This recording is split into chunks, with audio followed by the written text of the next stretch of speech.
Okay, સો last session ની અંદર આપણે માય ગેસ કમ્પોઝાઇટ ફંક્શન ની ચર્ચા કરી દીધી અને થોડા ઘણા ક્વેશ્ચન્સ એને રિલેટેડ જોયા આપણે. તો આજે આપણે એને આગળ કન્ટિન્યુ કરીએ. બરાબર, જો fx ઇક્વલ્સ તમને આપ્યું છે અહીંયા 3 + x for x greater than or equals to 0 અને 2 - 3x for x less than 0. તમારી પાસે છે limit x tends to 0 f of fx ની કિંમત શોધવાની છે. એટલે હવે આને તમે બે ચેપ્ટર નું કોમ્બિનેશન કહી શકો. એક તો કમ્પોઝાઇટ એટલે કે સંયોજિત વિધેય પણ આવી ગયું અને લિમિટ પણ આવી ગયું. બટ સૌથી પહેલું જે અહીંયા ઇમ્પોર્ટન્ટ કામ છે ને તે આપણે f ઓફ fx શોધવાનું છે. બહુ ધ્યાનથી સમજજો. તો જ્યારે હું f ઓફ fx શોધું તો મારી પાસે બે કન્ડિશન આવશે ભાઈ, for x greater than or equals to 0 ની અને for x less than 0 ની. બહુ ધ્યાનથી સમજો, એકદમ કેરફુલી. તો હવે ધારો કે એક સિસ્ટમ તમે બનાવો, સમજો અહીંયા પણ વિધેય f છે અને અહીંયા પણ વિધેય f છે. હવે તમે ધારો કે આ જો વિધેય બે કન્ડિશન પર ડિફાઇન થયું છે તો અહીંયા પણ આપણે બે કન્ડિશન બનાવવી પડે. એટલે સપોઝ હું પહેલી condition x greater than or equals to 0 લઉં. આ x greater than or equals to 0 compulsory કયા ફંક્શનમાં જશે? 3 + x માં જશે. તો હું અહીંયા એક કામ કરી દઉં, હું અહીંયા 3 + x જ લખું. જો સમજો, બરાબર. તો હું અહીંયા 3 + x જ લખું અને આ 3 + x નો જે આન્સર હશે ને તે પાછો વિધેયમાં જશે. એટલે હવે જ્યારે વિધેયમાં 3 + x જાય તો એ 3 + x ધન છે કે ઋણ એની પર પાછું ડિફાઇન થશે. અને 3 + x ધન છે કે ઋણ એ x greater than 0 પર ડિફાઇન થાય. તો આપણને એવું ખબર પડે કે જો x greater than 0 હોય તો 3 + x નો પણ answer greater than or equals to 0 જ થવાનો. અને જો 3 + x નો answer greater than or equals to થાય તો આ જે ઇનપુટ છે એ f માટે પોઝિટિવ થઈ એટલે એ પાછી કયા ફંક્શનમાં જશે? કમ્પલસરી 3 + x માં જ જશે. અને જો 3 + x માં જાય તો 3 કરીને 3 + x થઈ જશે. આ મોસ્ટ ઇમ્પોર્ટન્ટ પાર્ટ થયો ભાઈ, સમજો.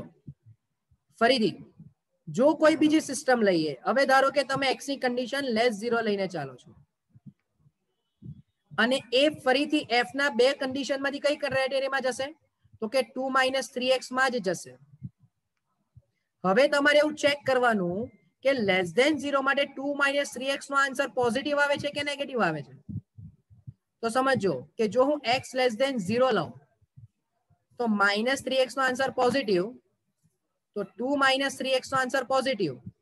તો જો x નેગેટિવ હતું તો 2 - 3x કેવું થયું?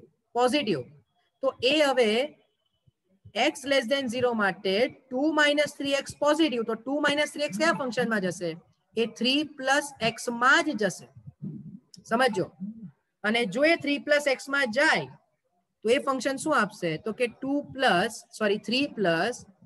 2 - 3x આપશે. એટલે હવે મારે જો f ઓફ fx ને લખવું હોય, સમજો બહુ ધ્યાનથી, તો પહેલો પાર્ટ 3 + 3 + x એટલે 6 + x. કઈ કન્ડિશન માટે? કે જ્યારે 3 + x પોઝિટિવ હતું ત્યારે જ્યારે x પણ પોઝિટિવ હતું. અને 5 - 3x કે જ્યારે 2 - 3x પોઝિટિવ થયું, પણ ક્યારે? જ્યારે x <0 હતું. તો આ મારું f ઓફ fx આવ્યું, જે આ બે ફંક્શનમાં ડિવાઈડ થયું ભાઈ. તો હવે સવાલ એ ઉભો થાય કે લિમિટ મારે ચેક કરવી છે x → 0 f ઓફ fx ની અને કન્ડિશનમાં અસ્તિત્વ નથી એવું પૂછે તો મારે કમ્પલસરી લેફ્ટ સાઈડ લિમિટ અને રાઈટ સાઈડ લિમિટ ચેક કરવી પડે ને. તો હવે લિમિટ x → 0 - fx. ચલો -fx એટલે 5 - 3x છે અને 5 - 3x નો આન્સર આવી જશે 5. અને એવું જ લિમિટ x → 0 + fx છે. તો 0 પ્લસ માં મારું ફંક્શન 6 + x એટલે 6 થઈ જશે. તો therefore હું કહી શકું કે left hand side limit is not equals to right hand side limit, માટે લક્ષનું અસ્તિત્વ નથી. રાઈટ? સો હોપ કે આ પોઈન્ટ પણ ક્લિયર થયો હોય. તમને એવું કીધું છે કે x belongs to r minus 0 to 1. હવે છે ને બેઝિકલી અહીંયા 0 to 1 ને બદલે ક્લોઝ 0 અને 1 આવવું જોઈએ, પણ હશે કઈ નહીં, અહીંયા 0 થી 1 આપ્યું છે, જોઈએ. એટલું બધું અત્યારે ઇફેક્ટ નથી કરવાનું, પણ જોઈ લઈએ. તમને ત્રણ ફંક્શન્સ આપ્યા છે. f1x equals 1 by x, f2x equals 1 minus x અને f3x equals 1 upon 1 minus x. કોઈ એક વિધેય jx એવું છે કે જેને માટે તમારી પાસે f2 of j of f1x બરાબર f3x આ શરતનું પાલન કરતું j of x ફંક્શન શોધવું છે, અને એને માટે તમને ચાર અલગ અલગ ઓપ્શન્સ આપ્યા છે. રાઈટ? તો આટલી કન્ડિશન છે પહેલા તમારી પાસે. અચ્છા, સૌથી પહેલું તો તમે અહીંયા j of f1x ને f2 inverse of f of 3x લખી શકો, પણ કન્ડિશન અપ્લાય કે f2 ઇન્વર્સ નું અસ્તિત્વ હોવું જોઈએ. તો મને અહીંયા ક્લિયર ખબર પડે છે કે જે f2x છે ને ભાઈ, એ તો લિનિયર ફંક્શન છે, અને લિનિયર ફંક્શન હંમેશા એક એક અને વ્યાપ્ત હોય જ. સમજો? અને જો એક એક વ્યાપ્ત હોય તો એનું પ્રતિવિધેય મળે, અને પ્રતિવિધેય શોધવા માટે y બરાબર 1 minus x, એના પરથી x ને સબ્જેક્ટ કરી એટલે 1 minus y, તો કમ્પલસરી મને f2 ઇન્વર્સ બરાબર 1 minus x જ મળી ગયું. એટલે જો હું j of f1x એટલે 1 by x છે, અને f2 ઇન્વર્સ માં f3x એટલે મારી પાસે છે 1 upon 1 minus x. જોઈ લેજો. બરાબર? તો હવે તમે ઇન્વર્સ ની અંદર આ 1 upon 1 minus x મૂકો તો બોલો આ ઇન્વર્સ ફંક્શન છે, તો એમાં 1 minus 1 upon 1 minus x. ચાલો તો લસા લઈ લો. તો 1 minus x minus 1 upon 1 minus x એટલે તમને મળી જશે x by x minus 1. કોનો આન્સર આવ્યો ભાઈ? આ j of 1 by x નો આન્સર આવ્યો. સમજો?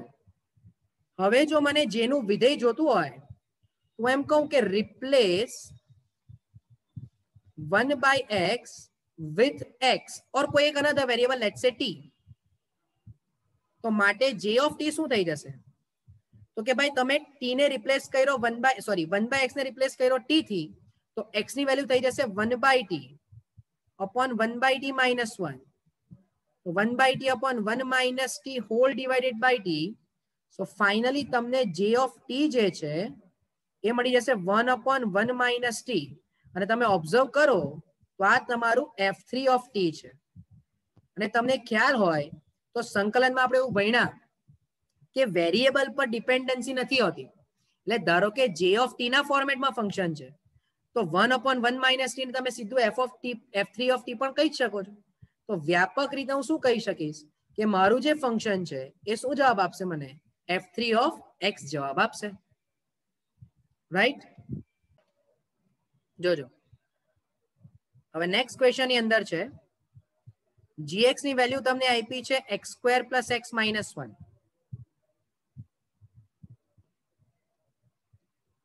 અને g of fx ની વેલ્યુ તમને આપી છે 4x² - 10x + 5.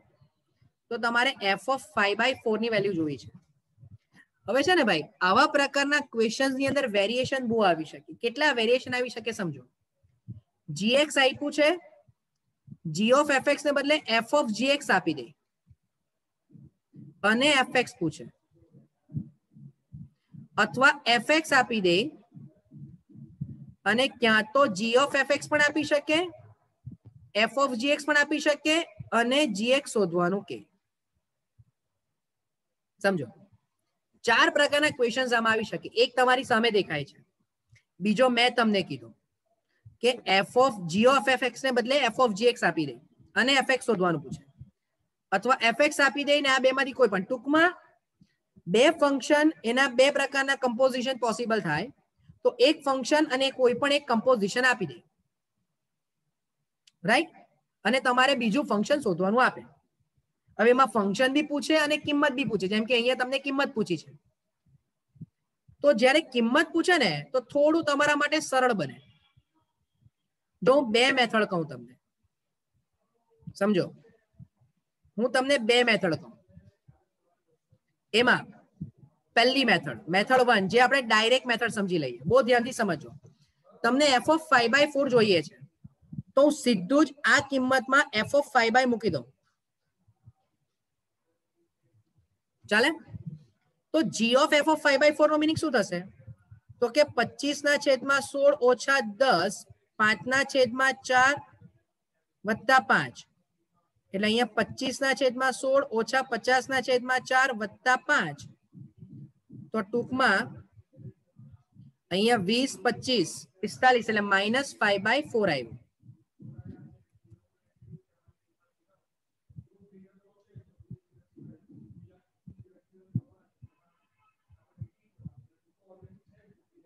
સમજો,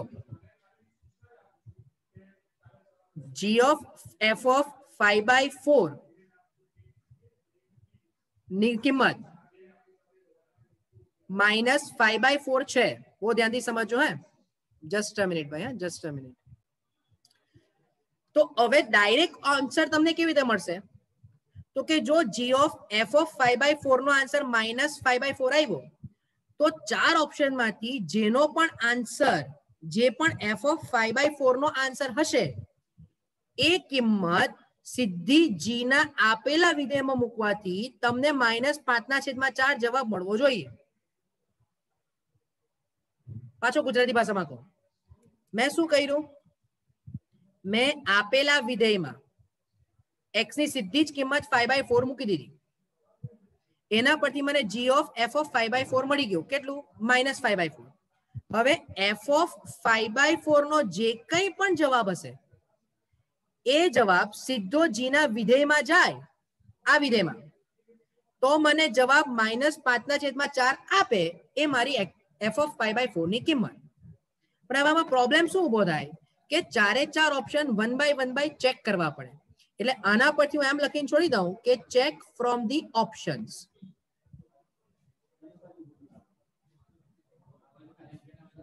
right, check from the options. આના પરથી હું આટલું અટકાવી દઉં. જ્યારે બીજી મેથડ જે કીધી મેં તમને, કેવી છે મારે, એની અંદર બહુ ધ્યાનથી સમજજો. તમને જે g of fx આપ્યું છે 4x² પ્લસ 10x માઇનસ 5, આવું છે ને, કઈ sorry, -10x plus 4 plus 5.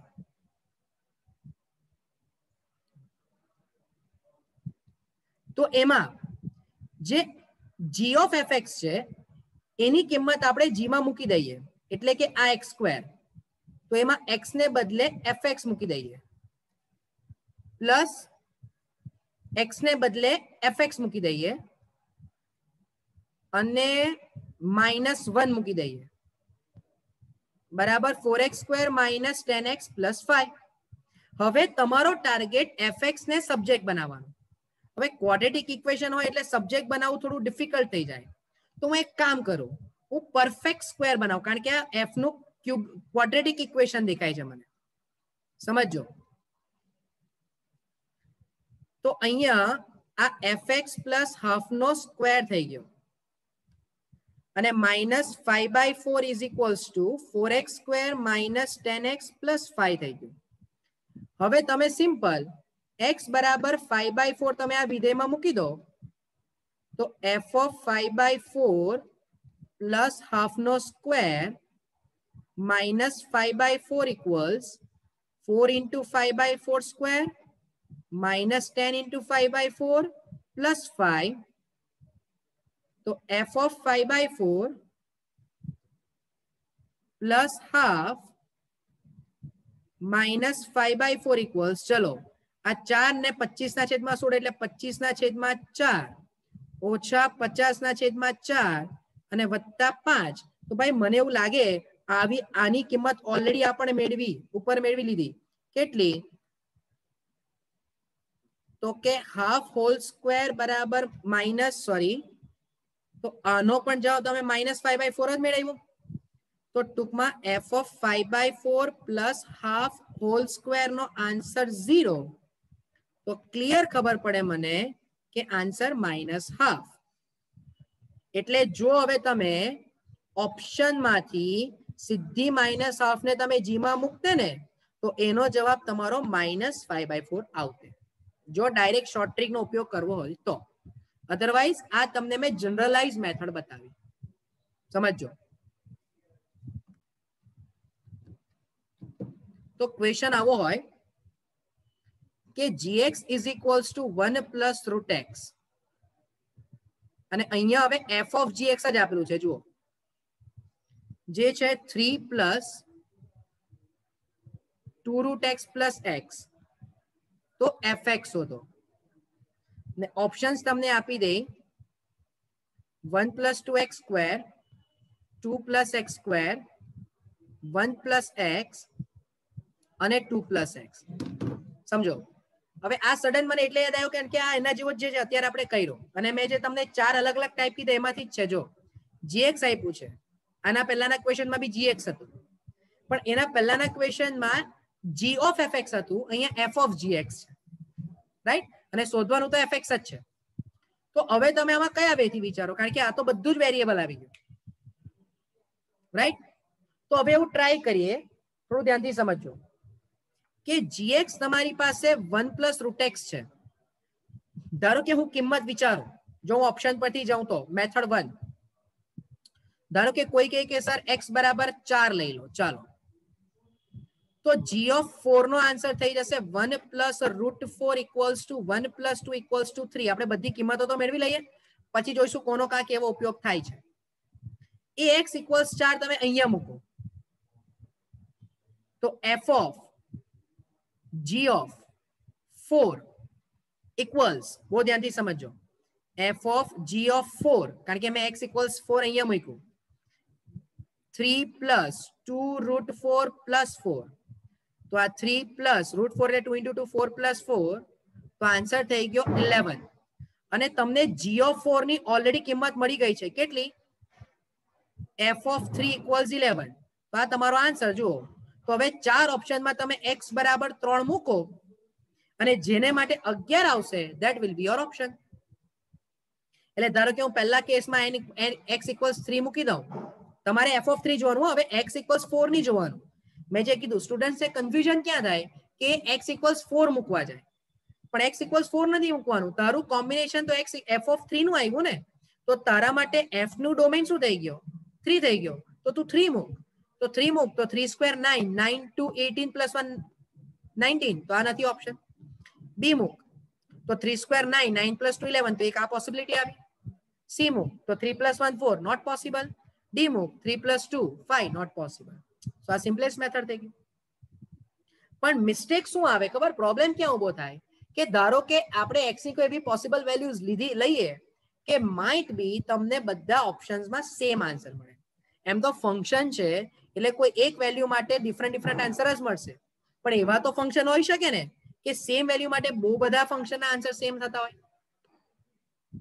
Right કોઈ એક ફંક્શનનો એક વેલ્યુ માટે એક જ આન્સર મળશે પણ એ x ની વેલ્યુ માટે બધા જ ફંક્શનના આન્સર સેમ તો પોસિબલ થઈ જ શકે ને ધારો કે બધા જ ફંક્શન એક જ પોઈન્ટ પર ઇન્ટરસેક્ટ કરે છે તો આ પોઈન્ટ પર x ની બધાના આન્સર સેમ થતા હોય તો એવો જ્યારે ઓપ્શન દેખાઈ જાય ત્યારે આપણી બધી મહેનત પાણીમાં જતી રહે તો હવે આ કેસમાં મારે મેથડ થી કરવું હોય તો હું શું કરું તો જો ધ્યાનથી સમજો મેથડ 2 તો ફંક્શન બનાવવાની ટ્રાય કરો જેમ કે આ જે f of gx છે એમાં અહીંયાથી આ 1 2 પ્લસ બહુ ધ્યાનથી સમજો 2 plus 1 plus 2 root x plus root x નો સ્ક્વેર તો આ જે છે તે શું થઈ ગયું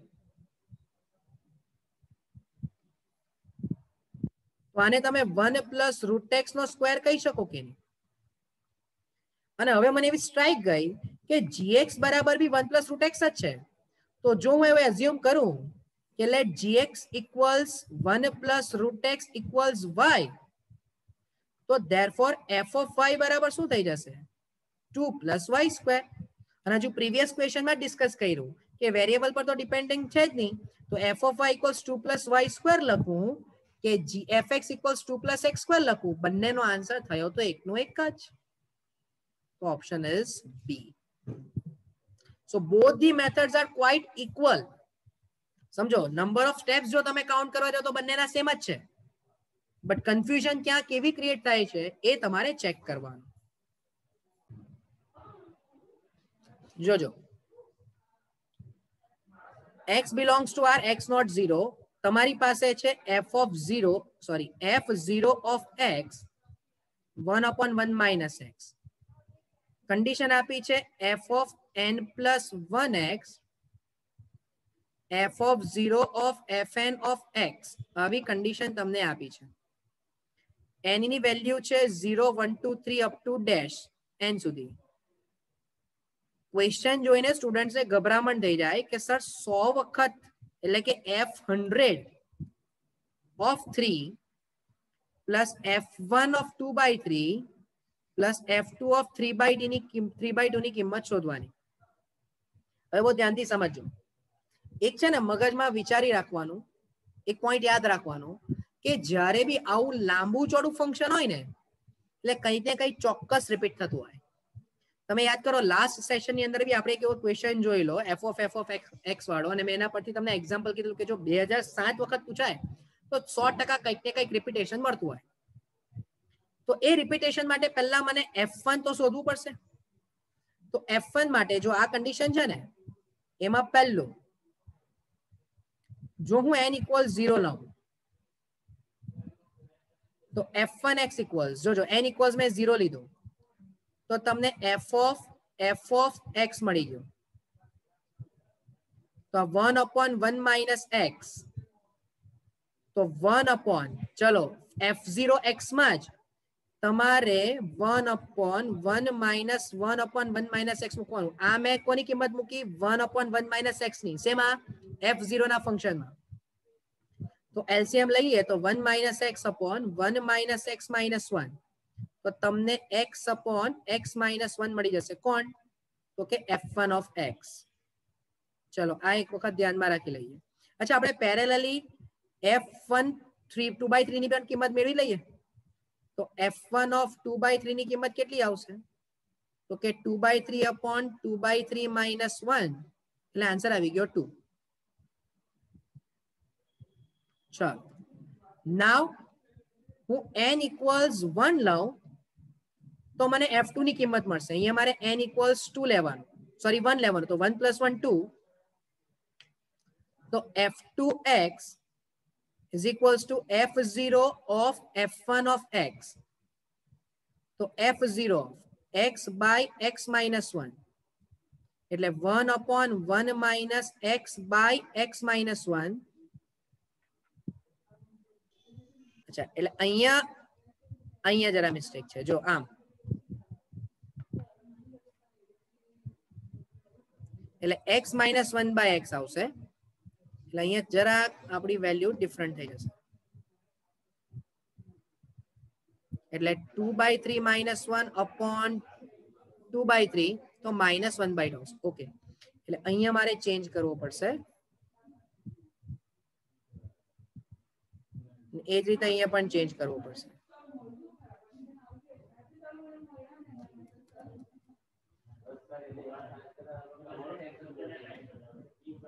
અને અહીંયા x. ચાલો તો અહીંયા તમે એલસીએમ લઈ લો તો x upon x minus x plus 1, તો f2x નો આન્સર થઈ ગયો x. એટલે તમે જો f2 of 3/2 ના આન્સર શોધવા જતા હોય, કારણ કે f2 સાથે 3/2 છે આપણી પાસે, તો આન્સર 3/2 જ થશે. ભાઈ જો જેવું તમને f2 નો આન્સર x મળી ગયો, તો હવે f3 શોધવા માટે જો તમે n બરાબર 2 લો તો f3 of x બરાબર f0 of f2 of x, તો f0 of x એટલે પાછું તમને ફંક્શન રિપીટ મળ્યું ભાઈ. જોજો તો હવે અહીંયા તમે શું ઓબ્ઝર્વ કરો કે જેવું ફંક્શન તમારું f0 of x હતું એવું જ f3 of x આવ્યું. તો જેવું f1 of x હશે એવું જ f4 ઓફ x હશે ને જેવું f2 ઓફ x હશે એવું જ f5 ઓફ x હશે. તો એનો મીનિંગ કે ગ્રેજ્યુઅલી 3n ના ફોર્મેટમાં આન્સર સેમ હશે, ગ્રેજ્યુઅલી 3n + 1 ના ફોર્મેટમાં આન્સર સેમ હશે અને ગ્રેજ્યુઅલી 3n + 2 ના ફોર્મેટમાં આન્સર x હશે. જો અત્યારે લેન્ધી એટલે લાગે છે કારણ કે આપણે ઓવરઓલ બધી રીતે વાત કરીએ છીએ. મારો ટાર્ગેટ ખાલી ક્વેશ્ચન સોલ્વ કરવાનો નથી, તમને બધા પોઈન્ટ ઓફ વ્યૂ સમજાવવાનો છે, એટલે આપણે બધા સ્ટેપ્સ લખીએ છીએ. તો તમારે જો f ઓફ 100 ઓફ x જોતું હોય તો 100 એ કોના મલ્ટીપલમાં હશે? 99 + 1 ના મલ્ટીપલમાં હશે ને, રાઈટ? અને 99 + 1 એટલે અહીંયા, એટલે અહીંયા જ તમારું f100 ઓફ x પણ આવી જશે. એટલે કોના જેવું હશે? f1x જેવું જ હશે. અને હવે જો f1x નો આન્સર, f1x નું વિધેય x - 1/x હોય અને 100 માં 3 જોતું હોય તો માટે f100 ઓફ 3 નો આન્સર 3 - 1/3, કારણ કે આપણે f1x નો આન્સર x - 1/x આવ્યો તો અહીંયા 2/3 થઈ ગયું. સો હવે તમે ફાઇનલ આન્સર વિચારો તો માટે f103 એટલે 2/3 પછી પ્લસ કરીને 1 ઓફ 2/3 નો આન્સર હતો -½ અને અહીંયા +3/2 તો 2/3, ચલો -½ + 3/2 એટલે +½ બરાબર, સોરી +1 અને ફાઇનલ આન્સર તમારો 5/3 થઈ જશે, રાઈટ? સો આ તમારો આન્સર 5/3. ઓકે.